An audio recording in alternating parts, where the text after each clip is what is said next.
Bienvenidos nuevamente a este curso de álgebra. En esta ocasión seguimos estudiando el conjunto de los números reales. En el video anterior trabajábamos sobre la teoría de conjuntos básica, explorando algunas de las operaciones y definiciones típicas de la teoría de conjuntos que nos van a ayudar a entender mejor cómo están conformados los números reales.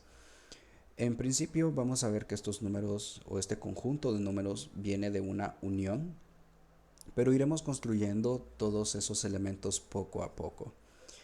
En primer lugar tenemos a los números naturales, a los que también les llamamos números de contar, y están definidos precisamente como esa colección de números como el 1, el 2, el 3 y así sucesivamente.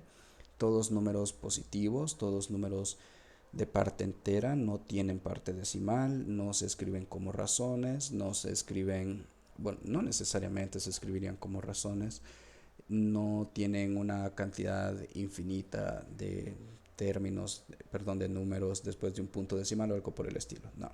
Tampoco son negativos y podemos ver de que tampoco incluyen el cero. Estos números los utilizamos naturalmente para indicar la cantidad de algo, que puede ser algo contable, es decir, podemos hablar de cuántas personas hacen fila en el banco, podemos pensar en cuántas monedas tenemos en nuestro bolsillo, cuántos lápices hay en nuestro lapicero, etcétera. Estas cantidades las utilizamos para describir cualquier cosa que no viene por partes, o al menos que esas partes no vienen representadas por una fracción. Entonces, los números naturales son estrictamente usados para contar. Aparte de estos números, pues vamos a tener los números enteros que nos permiten resolver una cantidad más amplia de problemas. Ahora ya podemos contemplar déficits o deudas al momento de hacer una cuenta. Por ejemplo, que tú vas a la tienda y vas a comprar algo, pero no tienes suficiente dinero, entonces eso te genera una deuda y esa deuda pues pueden ser una cantidad de 5 unidades monetarias dependiendo del lugar en donde vives. Entonces estaríamos hablando de que ya no solo necesitamos números positivos, sino que ahora también necesitaremos números negativos y estos números también pueden ser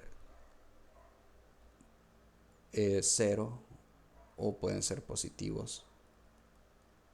Y en este sentido vamos a tener que los números enteros extienden a los números naturales, pero aún así no estamos todavía contemplando números con una parte decimal o números que se puedan escribir en general como una fracción.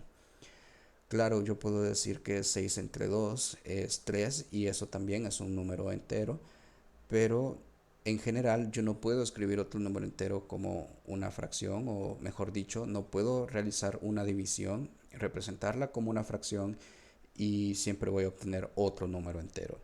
En general eso no se cumple.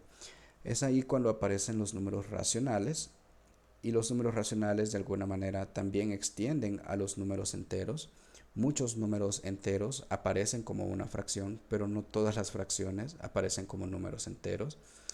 De la misma manera, muchos números enteros aparecen como, mejor dicho, muchos números naturales o todos los números naturales aparecen como números enteros, pero no todos los números enteros aparecen como números naturales. Esto ya nos va dando una idea de contención, en el sentido de que los números naturales están contenidos en los enteros en los racionales, porque vamos a definir los racionales precisamente por comprensión, diciendo que son todos los números q, tales que q se escribe como un a entre b, es decir, como una razón de a hacia b, por eso se llaman racionales, porque se escriben como razones o fracciones, donde tanto a como b pertenecen al conjunto de los números enteros y pedimos estrictamente que b sea distinto de 0 porque de lo contrario la división no estará bien definida y necesitamos que también el conjunto esté bien definido.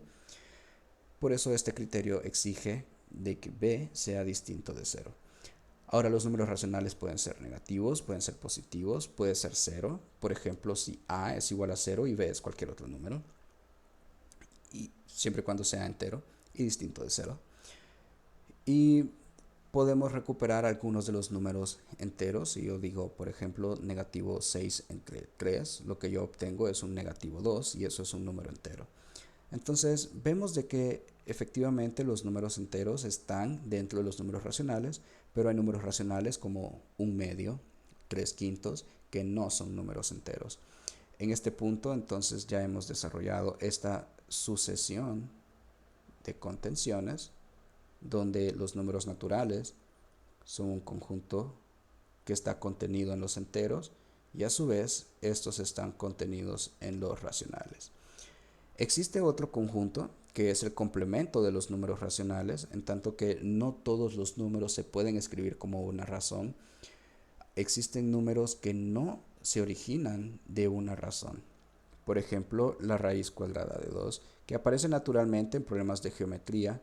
Si tenemos, por ejemplo, un triángulo con uno de sus catetos de longitud 1, el otro cateto de longitud 1, necesariamente su hipotenusa va a tener una longitud de raíz de 2. Y raíz de 2 no es un número racional. Se puede demostrar, de hecho, de que la raíz de 2 no es un número racional y te invito a que leas las entradas de mi blog para que veas cómo se realiza esa demostración. Este número más bien viene a aparecer como un número que no es racional y la respuesta más sensata de los matemáticos de ese tiempo fue llamarles números irracionales y decidimos quedarnos con eso. Otro número que también se puede considerar un número irracional es el pi, y este surge del estudio de la geometría también al contemplar la razón entre la circunferencia de un círculo y su diámetro. Y tenemos que el cociente o la división de la circunferencia, que es la longitud del círculo, con respecto a su diámetro, que es qué tan ancho puede ser el círculo, se corresponde con una cantidad que llamamos pi y es aproximadamente 3.1416, 3.1416. Pero bueno, en realidad eso solo es una aproximación. Sus dígitos continúan y continúan después del punto de manera infinita. Los números irracionales, entonces, no son números racionales y en ese sentido los vamos a definir justo como el complemento de los números racionales. Es importante notar aquí que ningún número irracional es un número racional. Por eso esta definición de los números irracionales como complementos es muy interesante, porque si realizamos una intersección entre los números irracionales y los números racionales, el resultado es un conjunto vacío o un conjunto nulo, que también lo denotamos con este símbolo especial. Y este es el conjunto que no tiene ningún elemento en su interior. Esto es interesante porque si nosotros ahora tomamos los números irracionales con los números racionales y realizamos una unión de ellos, lo que obtenemos precisamente son los números reales. Los números reales aparecen entonces como la unión de los irracionales con los racionales. Todo número real o todo número de medir es ya sea un número con infinitos decimales después del punto, donde esos infinitos decimales puede que se repitan o puede que no se repitan. Si no se repiten, son irracionales. Si se repiten o se terminan en algún lugar, entonces son racionales. Decimos entonces que los números racionales y su complemento forman una partición de los números reales, donde estos dos conjuntos son disjuntos, o sea, no tienen nada en común, pero cuando tú los unes, ahora has mapeado o has conformado todos los números en los que puedas pensar. Una manera gráfica de representar al conjunto de los números reales es a través de lo que llamamos un diagrama de Venn. Si tomamos el conjunto de los números reales como el conjunto universo de todos los números que podemos conocer para realizar alguna medida, este cuadro tendría entonces todos los números como si fueran puntos, todos los números reales en los que podemos pensar. Hablábamos de los números racionales y los irracionales como una partición, es decir, dos conjuntos disjuntos cuya unión genera todo el espacio de los números reales. Entonces vamos a colocar por aquí a los números irracionales, es decir, el complemento de Q. Y de este lado vamos a colocar a los números racionales. Como sabemos que los números racionales también contienen a los números enteros, vamos a hacer de cuenta entonces que por aquí existe otro espacio al que vamos a llamar los números enteros. Si pensamos en los puntos dentro de este espacio como los números, hay números que son racionales, pero que no necesariamente son enteros, pero hay números que son enteros y automáticamente también van a ser números racionales. Dentro del conjunto de los números enteros hay tantos elementos negativos como positivos y el cero, pero los números naturales están contenidos en los enteros y ellos no tienen permitido ser negativo o ser cero, por lo que podemos decir de que dentro de los números enteros habitan los números naturales. Y aquí existen números que, valga la redundancia, naturalmente son enteros, pero existen números enteros que no pueden ser considerados naturales. Este diagrama nos está mostrando cómo los números o los tipos de números se van anidando dentro de una estructura cada vez más grande. ¿Son estos todos los números en los que podemos pensar? Pues no. Todavía existe otro conjunto de números al que llamamos los números complejos. Y los números complejos son toda la colección de los números z, tales que z se escribe como una combinación de a más b por i, donde a y b son números reales y este número i, de hecho aquí voy a decir este número i, tiene una propiedad muy particular. Si tú lo elevas al cuadrado, el resultado es negativo 1. Los números complejos son un conjunto mucho más grande que abarca a los números reales, porque cuando b es igual a 0, ese número curioso, al que le llamamos unidad imaginaria, desaparece y nada más queda un número a que es estrictamente real. Este número i cumple la propiedad de que al elevarse al cuadrado es igual a negativo 1. No existe ningún número real que cumpla con esa propiedad. Cualquier número real que tú eleves al cuadrado va a resultar en 0 o en un número positivo.